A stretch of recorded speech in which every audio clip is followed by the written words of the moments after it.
Lo tau gak sih ada PNS yang gak punya otak sih? Loh, kok bisa lulus Son kalau gak punya otak? Nah, gue ceritain ya. Oke, coba. Lo pasti tahu kan salah satu teknologi paling canggih yang bahkan melebihi AI itu adalah otak manusia. Wah, masa iya otak manusia lebih dari AI?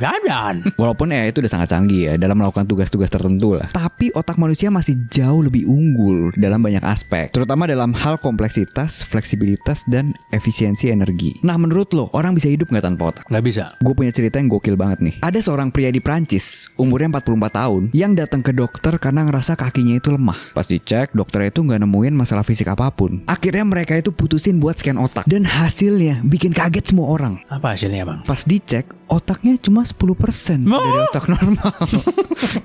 Jadi pria ini menderita kondisi yang namanya hidrosefalus. Rongga di otaknya itu perlahan-lahan terisi cairan selama 30 tahun. Yang neken otaknya sampai bisa jadi kecil banget sih, kayak kepres lah. Jadi itu sebenarnya yang paling mencengangkan sih.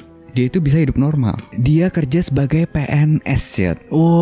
Wah, masih membanggakan mertua ya walaupun otaknya sisa 10%. Dia itu bisa nikah juga, punya 2 anak. Pas itu tuh keluarga ideal tuh, 2 anak cukup kan?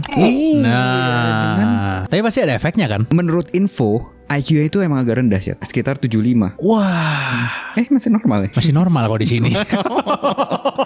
Para ilmuwan bilang karena prosesnya itu lambat, otaknya itu bisa adaptasi. Pelan-pelan dia mengecil, tapi bagian pentingnya tetap selamat. Dan itu bukan kasus satu-satunya, Jet. Ada lagi. Tahun 2014, ada wanita Cina umur 24 tahun yang ternyata hidup tanpa cerebellum. Itu kan bagian otak yang super penting. Emang di mana letaknya itu San? Ya setengah neuron otak tuh kan ada di cerebellum sih. Masa nggak tahu sih. Dan itu punya peran penting untuk koordinasi, keseimbangan, bahasa, emosi, dan memori. Dan dia itu baru tahu kondisinya pas pergi ke rumah sakit karena mual dan pusing. Setelah scan, dokter kaget. Nemuin kalau ruang hitam besar yang harusnya ada cerebellum itu Oh, kosong ya? kosong. Wah, gila. Kalau ini pasti ada efek sampingnya kan? Ini ada kalau ini. Dia itu baru bisa jalan di umur 7 tahun dan baru bisa ngomong di umur 6 tahun. Tapi tetap aja dokter kaget dia bisa hidup. Soalnya biasanya orang-orang yang tanpa cerebellum itu biasa meninggal muda. Selalu ada keajaiban ya berarti ya. Yes, dan kerennya otak kita itu, dia punya kekuatan yang namanya neuroplasticity. Jadi bagian otak lain itu bisa belajar dan ngambil alih fungsi yang hilang. Dari si cerebellum ini. Iya,